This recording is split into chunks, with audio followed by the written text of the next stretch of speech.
안녕하세요. 오늘도 제 이야기에 귀 기울여 주셔서 감사합니다. 우리의 인생을 돌아보면 누구나 무너짐을 경험합니다.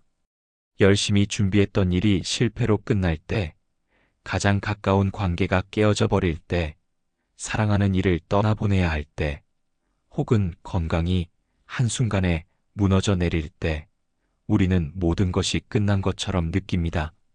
그런데 놀랍게도 그런 자리에서도 다시 일어날 수 있는 힘이 우리 안에 있다는 사실을 아십니까?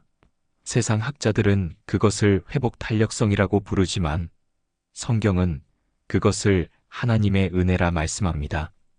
이스라엘 백성을 보십시오. 그들은 무려 140년 동안 무너진 성벽을 바라보며 절망 속에 살아야 했습니다. 나라는 무너졌고 믿음도 흔들렸으며 매일같이 패배주의가 그들의 삶을 지배했습니다. 그러나 하나님은 그들을 버려두지 않으셨습니다. 하나님은 느헤미야라는 한 사람을 세우셨습니다. 누구도 불가능하다고 말했던 성벽 재건을 단 52일 만에 이루게 하셨습니다. 그 일이 이루어졌을 때 백성들의 마음에는 새로운 갈망이 일어났습니다. 우리도 다시 일어날 수 있다. 우리도 회복될 수 있다.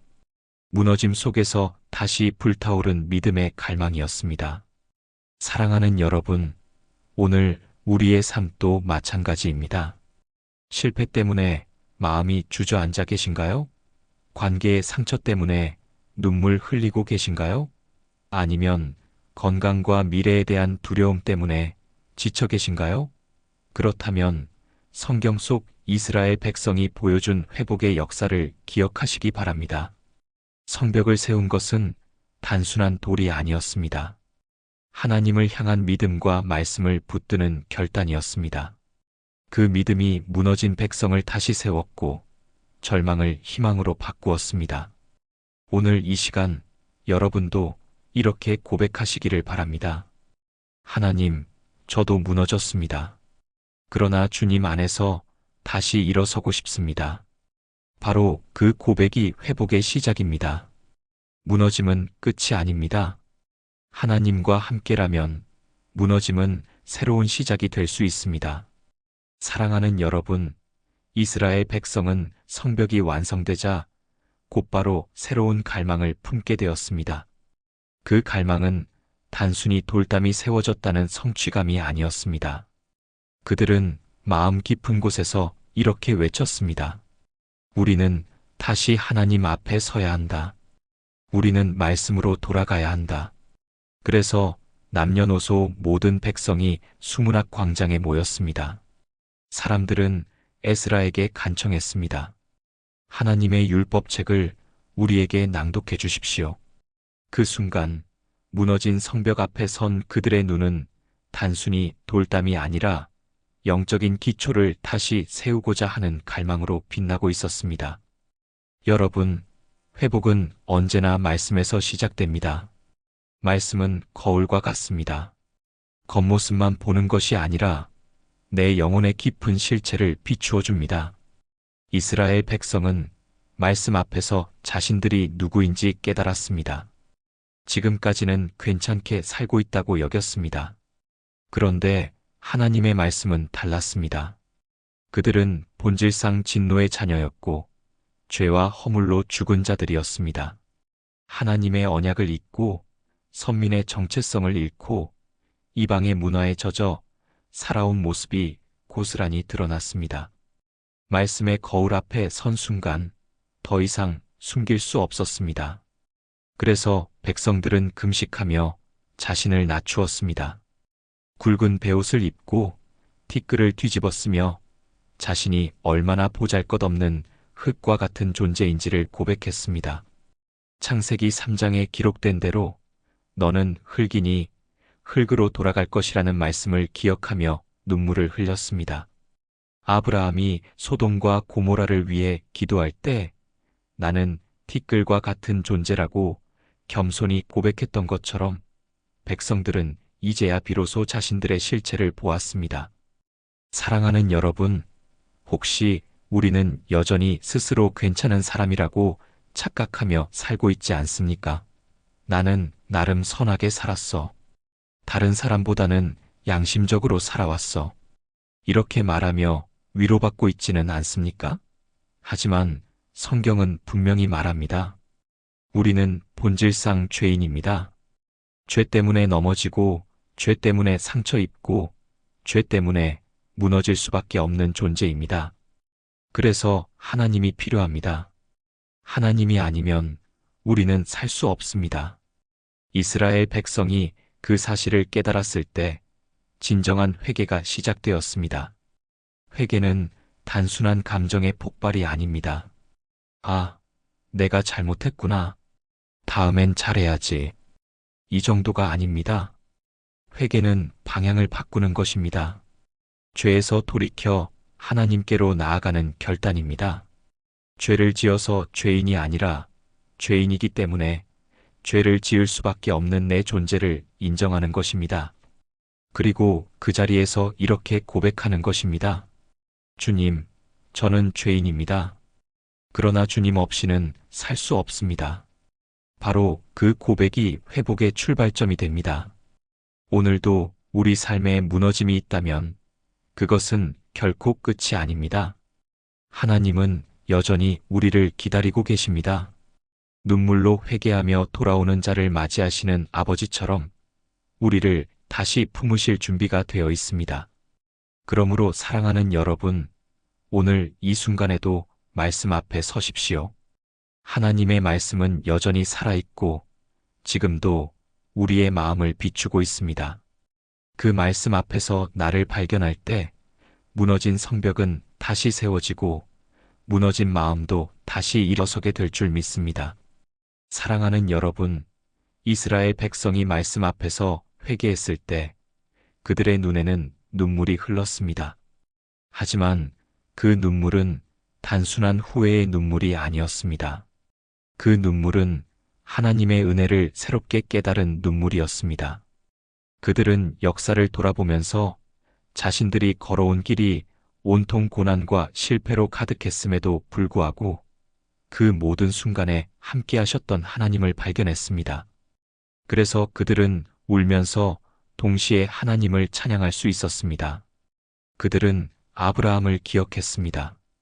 아무것도 가진 것 없는 자를 불러내셔서 큰 민족을 이루게 하신 하나님을 떠올렸습니다.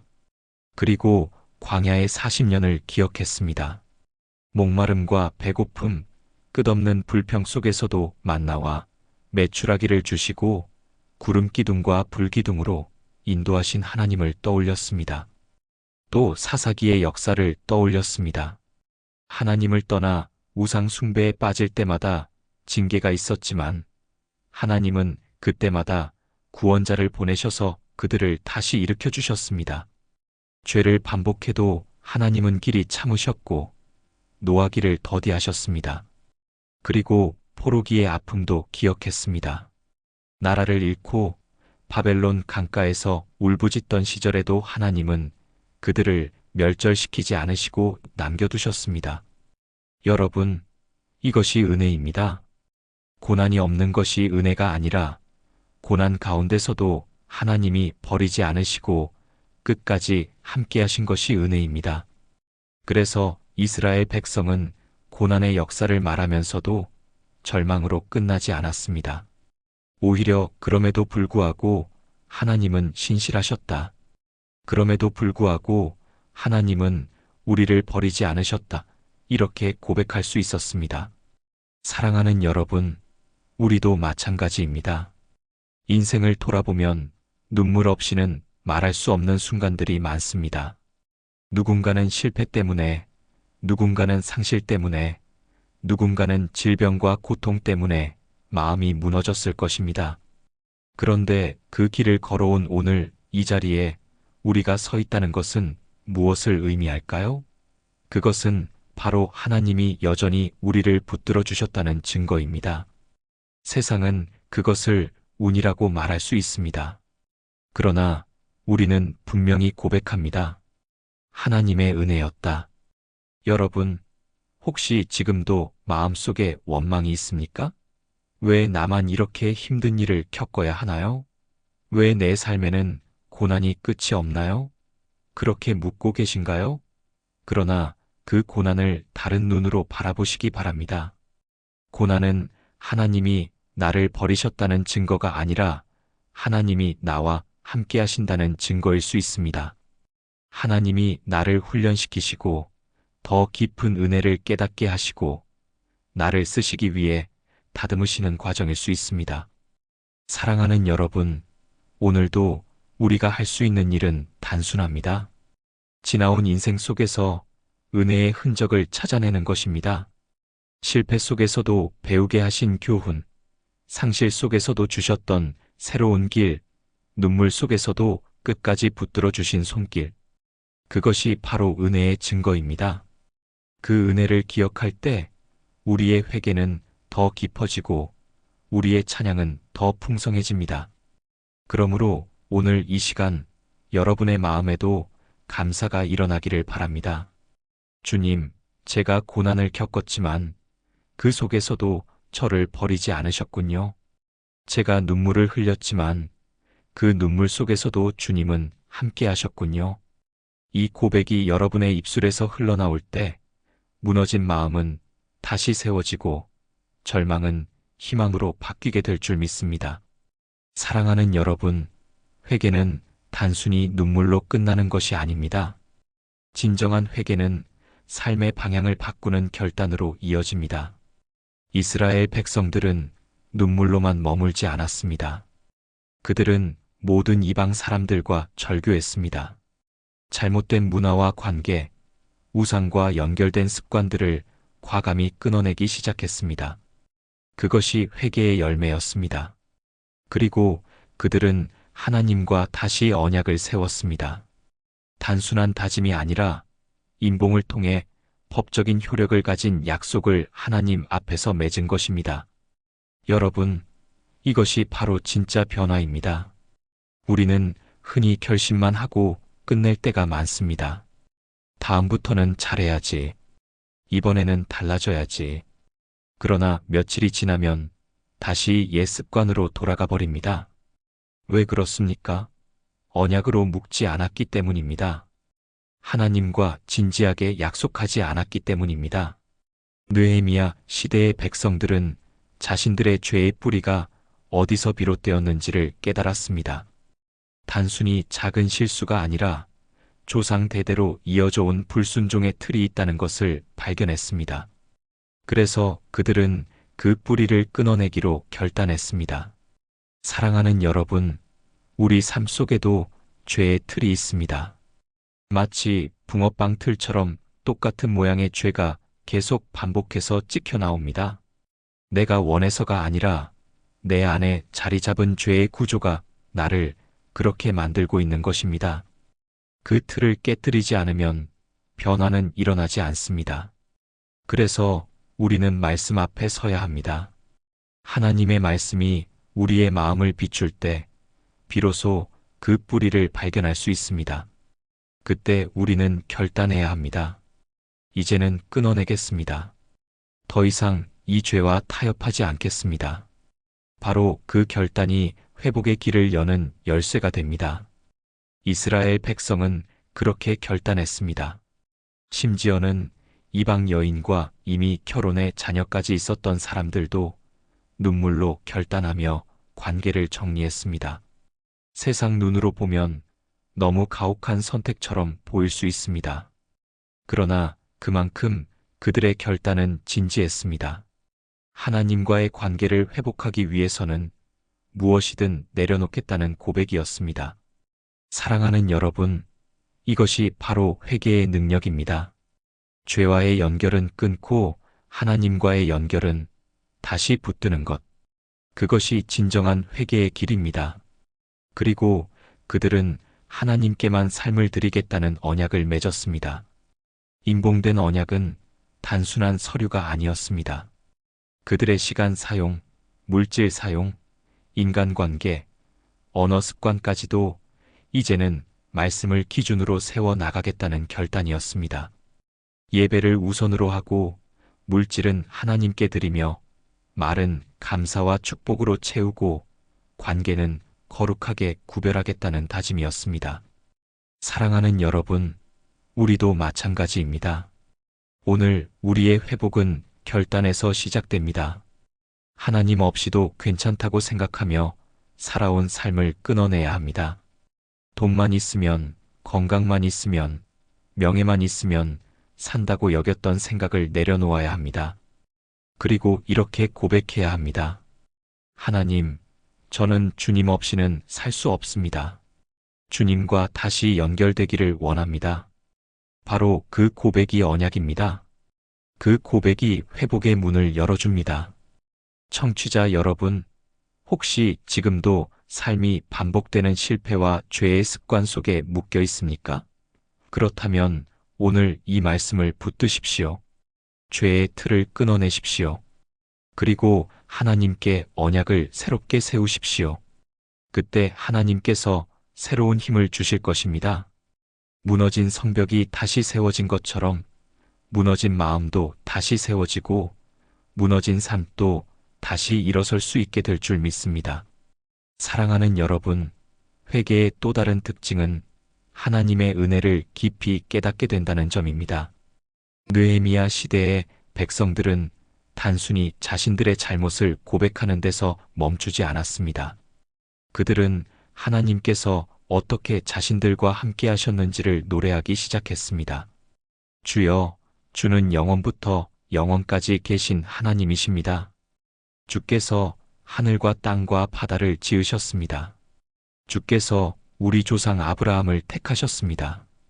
주께서 광야에서 우리를 먹이셨습니다. 백성들의 입술에서 이런 찬양이 흘러나왔습니다. 여러분, 이것이 놀라운 변화입니다. 회개는 단지 죄책감에 머무르는 것이 아닙니다. 회개는 우리를 은혜의 자리로 이끌어갑니다. 내가 얼마나 연약한 존재인지 깨달을 때 동시에 하나님이 얼마나 크신 분인지를 보게 됩니다. 내가 아무것도 아님을 인정하는 순간 하나님이 전부이심을 고백하게 됩니다. 그래서 진정한 회개는 반드시 찬양으로 이어집니다. 눈물은 슬픔에서 시작되었지만 결국은 감사와 찬양으로 바뀌게 됩니다. 사랑하는 여러분, 우리의 인생을 돌아볼까요? 때로는 실패와 고통 때문에 원망의 소리가 먼저 나올 때가 있습니다. 왜 나에게 이런 일이 일어나야 합니까? 왜 내 삶에는 평안이 없습니까? 하지만 깊이 돌아보면 그 속에서도 하나님은 여전히 우리를 붙들고 계셨습니다. 실패 속에서도 배우게 하셨고 고통 속에서도 새 길을 열어주셨습니다. 우리가 보지 못했을 뿐 하나님의 은혜는 단 한순간도 우리를 떠난 적이 없었습니다. 이스라엘 백성이 역사를 고백할 때 초점은 고난에 있지 않았습니다. 초점은 그 고난 가운데 함께하신 하나님께 있었습니다. 아브라함의 하나님, 모세의 하나님, 광야의 하나님, 포로기에도 여전히 버리지 않으셨던 하나님, 그분이 바로 오늘도 살아계신 하나님입니다. 여러분, 이것이 우리에게 큰 위로가 되지 않습니까? 내가 넘어져도 하나님은 여전히 나를 붙드시고 내가 울부짖어도 하나님은 여전히 내 기도를 들으십니다. 우리가 흔들릴 때도 하나님은 흔들리지 않으시고 끝까지 신실하십니다.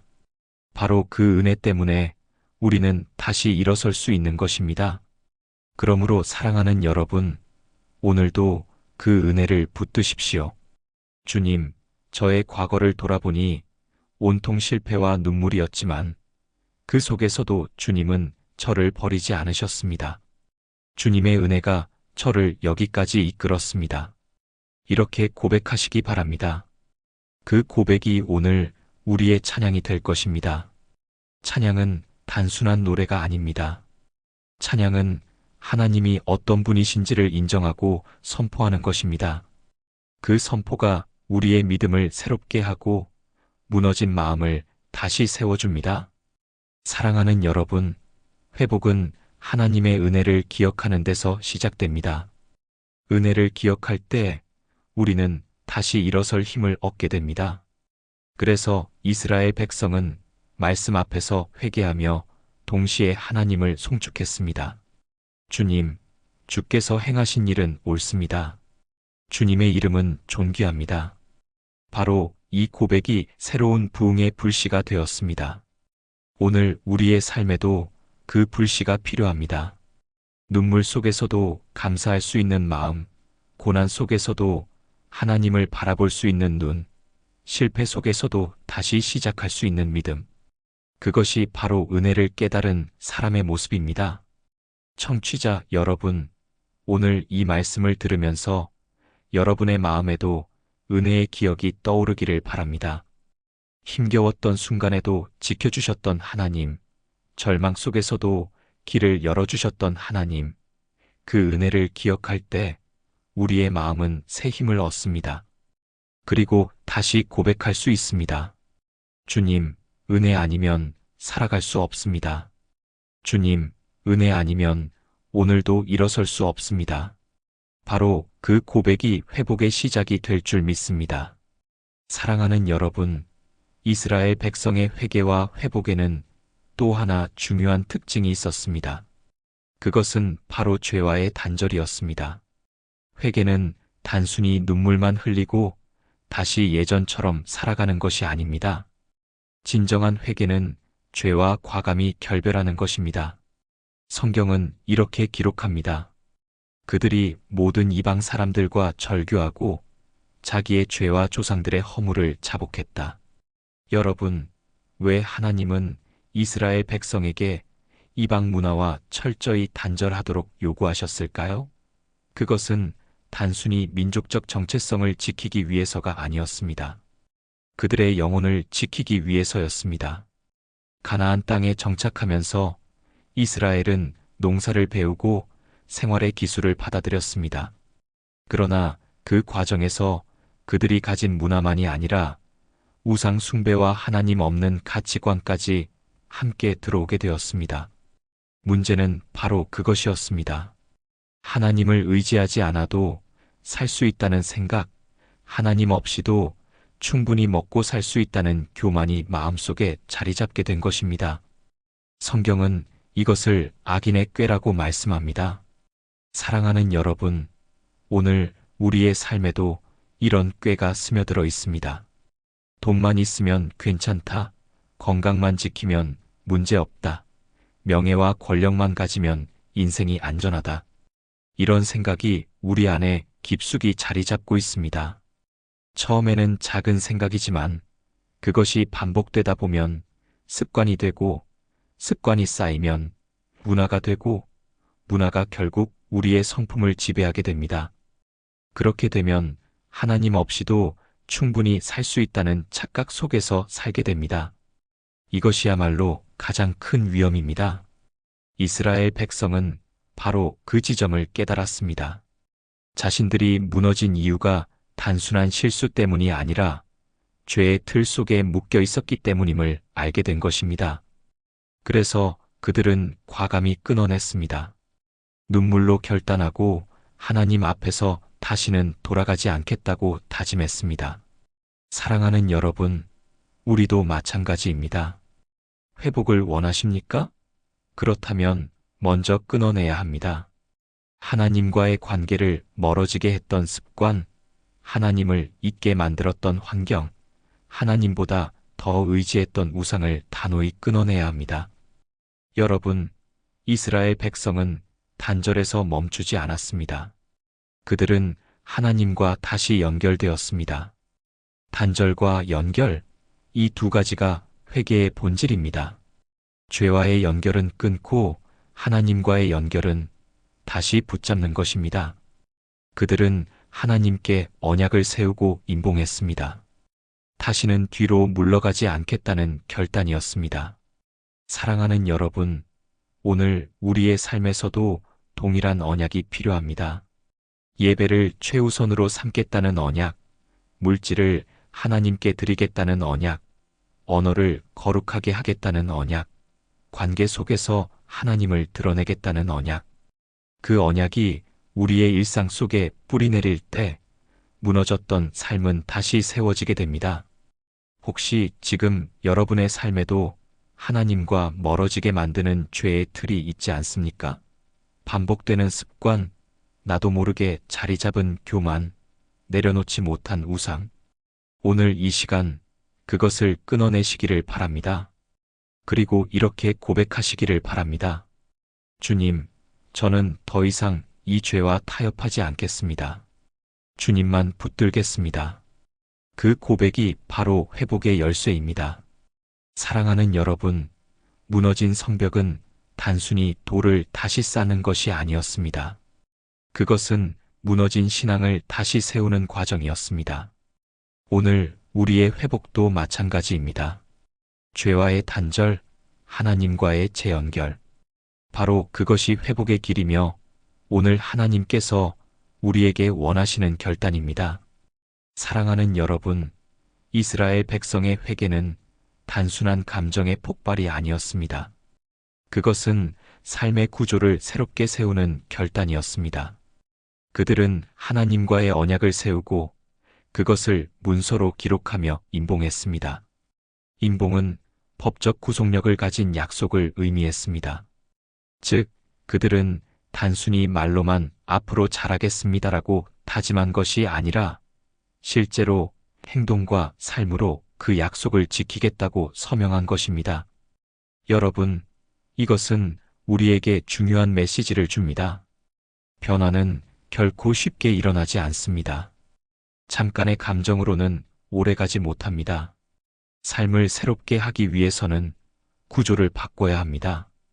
시간의 구조, 물질의 구조, 인간관계의 구조, 언어의 구조까지 말씀을 중심으로 새롭게 세워야 합니다. 이스라엘 백성은 그 언약 속에서 구체적으로 어떻게 살 것인지 명확히 정했습니다. 안식일을 지키고 성전을 섬기며 가난한 자를 돌보고 하나님께 드릴 예물을 성실히 준비하겠다고 다짐했습니다. 사랑하는 여러분, 오늘 우리의 삶은 어떻습니까? 혹시 우리는 여전히 예배를 뒷전으로 두고 있지 않습니까? 물질을 내 욕심대로만 쓰고 있지 않습니까? 내 언어가 하나님을 찬양하기보다는 불평과 원망으로 가득 차 있지는 않습니까? 인간관계 속에서 하나님을 드러내기보다는 세상의 방법으로 살아가고 있지는 않습니까? 그렇다면 우리는 아직 회복의 길에 서 있지 못한 것입니다. 진정한 회복은 구조의 변화에서 시작됩니다. 이스라엘 백성은 과감히 결단했습니다. 하나님, 우리는 이제 다르게 살겠습니다. 다시는 옛길로 돌아가지 않겠습니다. 그래서 그들은 삶의 구체적인 부분을 바꾸었습니다. 예배를 최우선으로 두고 물질을 구별하여 하나님께 드리며 시간의 일부를 거룩하게 구별했습니다.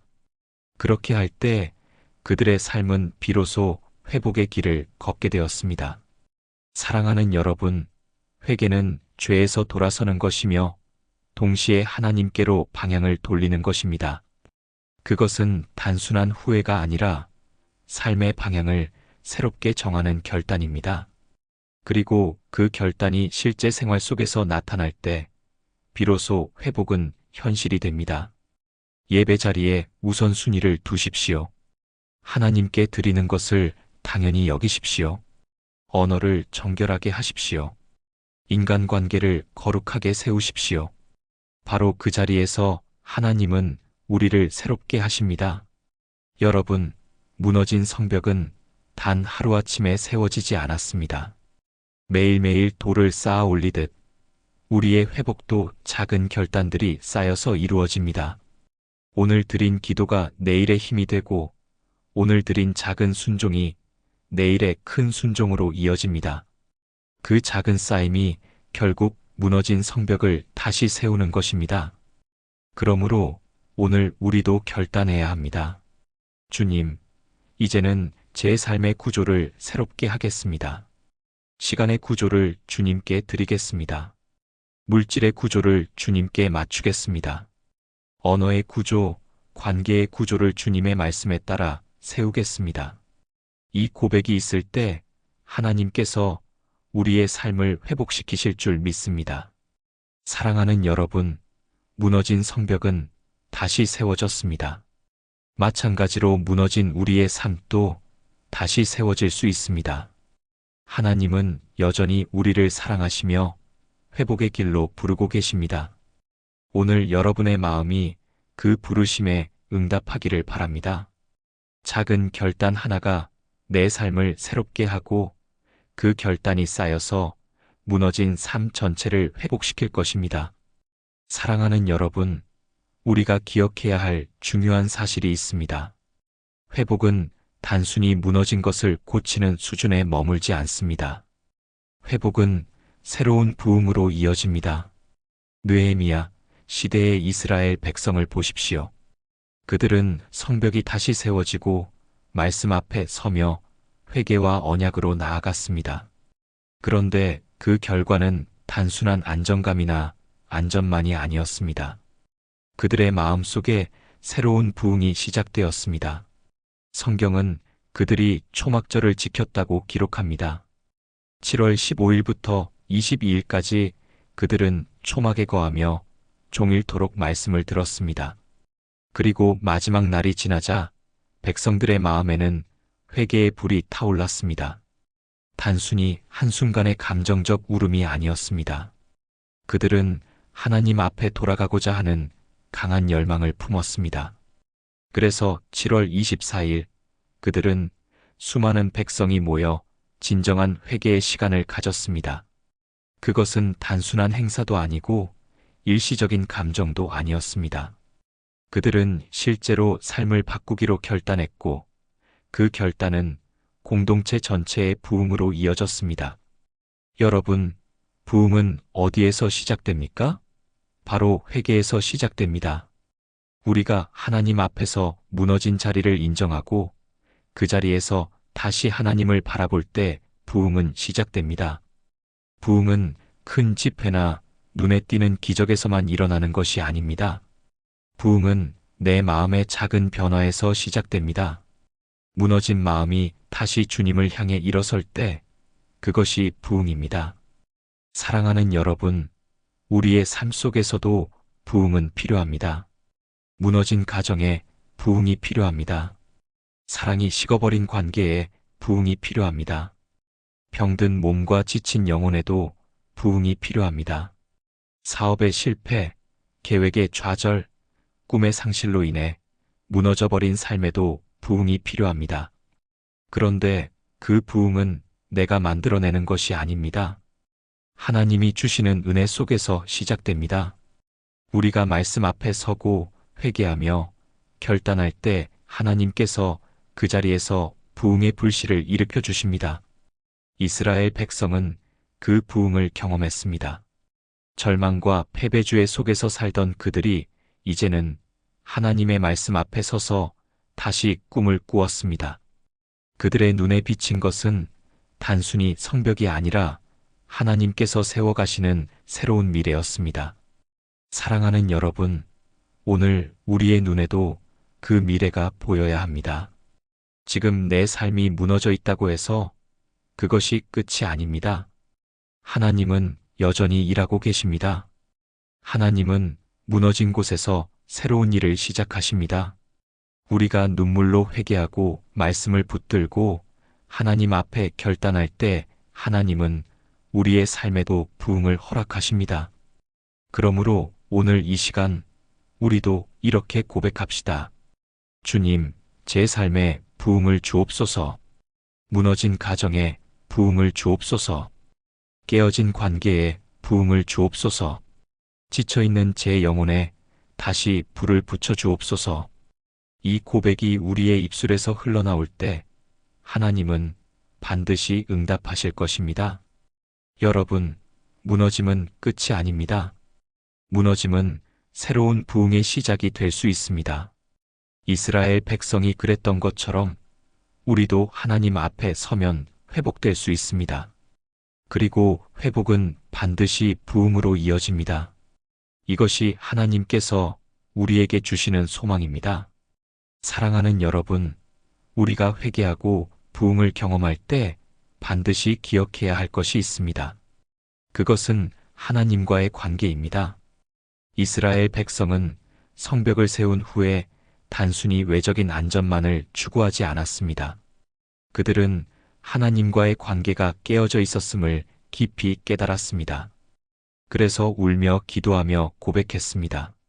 하나님, 우리가 주님과 너무 멀리 떨어져 있었습니다. 하나님이 계시지 않아도 살 수 있다고 착각하며 살았습니다. 그러나 이제 다시 주님께 돌아가기를 원합니다. 여러분, 이것이 진정한 회개의 고백입니다. 죄라는 것은 단순히 어떤 잘못된 행동만을 의미하지 않습니다. 죄의 본질은 하나님과 멀어진 상태, 하나님 없이도 살 수 있다고 생각하는 마음입니다. 그래서 성경은 우리에게 늘 물으십니다. 너는 지금 어디에 있느냐? 아담에게 하셨던 그 질문은 오늘 우리에게도 동일하게 주어집니다. 우리의 몸은 교회에 있을 수 있습니다. 우리의 모습은 신앙인처럼 보일 수 있습니다. 그러나 마음은 하나님과 멀리 떨어져 있을 수 있습니다. 그럴 때 하나님께서는 우리에게 물으십니다. 너는 지금 어디 있느냐? 사랑하는 여러분, 오늘 이 질문 앞에 정직하게 서시기를 바랍니다. 나는 지금 어디에 있습니까? 하나님과 가까이 있습니까? 아니면 멀리 떠나 있습니까? 하나님 없이는 단 하루도 살 수 없는 존재임을 고백하며 살고 있습니까? 아니면 하나님이 없어도 괜찮다고 여기며 살고 있습니까? 바로 이 질문에 답하는 것이 회복의 시작입니다. 이스라엘 백성은 자신들이 티끌과 같은 존재임을 고백했습니다. 아무것도 아닌 인생, 하나님 없이는 한순간도 살아갈 수 없는 존재임을 인정했습니다. 그런데 그 고백이 절망으로 끝나지 않았습니다. 오히려 그 고백은 하나님의 긍휼을 경험하는 통로가 되었습니다. 하나님은 겸손히 자신을 낮추고 회개하는 자를 절대 버리지 않으십니다. 오히려 품으시고 회복시키시고 새로운 길로 인도하십니다. 사랑하는 여러분, 혹시 지금도 마음속에 이런 생각이 들지 않습니까? 나는 이미 너무 멀리 와버렸다. 나는 이미 너무 많이 무너졌다. 이제는 소용없다. 그러나 성경은 분명히 말씀합니다. 하나님은 상한 마음을 멸시하지 않으신다. 우리가 상한 심령으로 주님 앞에 나오면 하나님은 그 마음을 받아주시고 회복시켜 주십니다. 그러므로 오늘 이 시간 여러분도 고백하시기 바랍니다. 주님, 저는 아무것도 아닌 존재입니다. 그러나 주님 없이는 살 수 없습니다. 주님, 저를 불쌍히 여겨 주옵소서. 바로 그 고백이 우리를 다시 일어서게 합니다. 이스라엘 백성은 그 고백을 공동체 전체가 함께 드렸습니다. 아이부터 어른까지 남녀노소 모두가 함께 회개했습니다. 이것은 개인의 회개를 넘어 공동체의 부흥으로 이어졌습니다. 사랑하는 여러분, 우리의 회개도 마찬가지입니다. 내 개인의 고백이 가정의 회복으로 이어지고 교회의 부흥으로 이어지고 나아가 이 민족의 새로움으로 이어질 수 있습니다. 오늘도 하나님은 우리를 부르고 계십니다. 너는 지금 어디 있느냐? 내가 어디로 가고 있느냐? 이 질문에 정직하게 대답하는 순간 우리는 회복의 길 위에 서게 될 것입니다. 사랑하는 여러분, 지금까지 우리는 느헤미야 시대 이스라엘 백성이 경험한 회개와 회복의 여정을 함께 살펴보았습니다. 그들은 무너진 성벽을 세우는 것으로 시작했지만 결국 그들의 마음과 신앙이 새롭게 세워지는 은혜를 경험했습니다. 그리고 그 과정 속에서 우리에게도 동일하게 주시는 하나님의 메시지를 발견했습니다. 첫째, 회복은 자기 자신을 발견하는 것에서 시작됩니다. 말씀의 거울 앞에 서서 내가 어떤 존재인지 직면할 때 진정한 회개가 일어납니다. 나는 괜찮다, 나는 선하다라는 착각이 무너지고 나는 본질상 죄인이며 하나님 없이는 살 수 없다는 고백이 나올 때 회복은 시작됩니다. 둘째, 회복은 하나님의 은혜를 깨닫는 것으로 깊어집니다. 고난의 역사 속에서도 함께하신 하나님, 실패 속에서도 버리지 않으신 하나님, 눈물 속에서도 길을 열어주신 하나님을 기억할 때 우리의 회개는 감사와 찬양으로 바뀝니다. 그리고 그 은혜가 우리를 다시 일어서게 합니다. 셋째, 회복은 죄와의 단절과 하나님과의 재연결을 통해 완성됩니다. 이스라엘 백성은 과감히 이방 문화와 단절했고 하나님과 언약을 새롭게 맺었습니다. 우리도 죄의 틀을 끊어내고 하나님과 다시 연결되는 결단을 내려야 합니다. 시간의 구조, 물질의 구조, 언어와 관계의 구조를 말씀 위에 다시 세워야 합니다. 사랑하는 여러분, 이것이 바로 회복의 길입니다. 무너짐은 끝이 아닙니다. 하나님께서는 무너진 자리를 새롭게 하시는 분이십니다. 절망을 소망으로, 눈물을 찬양으로, 좌절을 부흥으로 바꾸시는 분이십니다. 우리가 회개하며 하나님께 돌아갈 때 하나님은 반드시 우리를 회복시키십니다. 오늘도 하나님은 우리에게 물으십니다. 너는 지금 어디 있느냐? 이 질문 앞에 정직하게 서야 합니다. 그리고 믿음으로 이렇게 고백해야 합니다. 주님, 저는 티끌과 같은 존재입니다. 그러나 주님 없이는 살 수 없습니다. 주님, 저를 회복시켜 주옵소서. 바로 그 고백이 우리의 새로운 시작이 될 것입니다. 사랑하는 여러분, 이제 우리도 결단해야 합니다. 오늘이 내 인생의 회복의 날이 되게 하십시오. 오늘이 내 가정의 부흥의 날이 되게 하십시오. 오늘이 내 영혼이 새로워지는 날이 되게 하십시오. 하나님은 지금도 우리의 회복을 기다리고 계십니다. 그러므로 담대히 주님께 나아가십시오. 주님께서 여러분의 무너진 자리를 회복시키실 것입니다. 그리고 여러분의 삶을 새롭게 세워주실 것입니다. 사랑하는 청취자 여러분, 지금까지 함께 해주셔서 감사합니다. 오늘 이 말씀이 여러분의 삶 속에 새로운 소망이 되기를 바랍니다. 주님과 동행하는 삶, 회복의 은혜를 누리는 삶이 되기를 간절히 축복합니다. 아멘.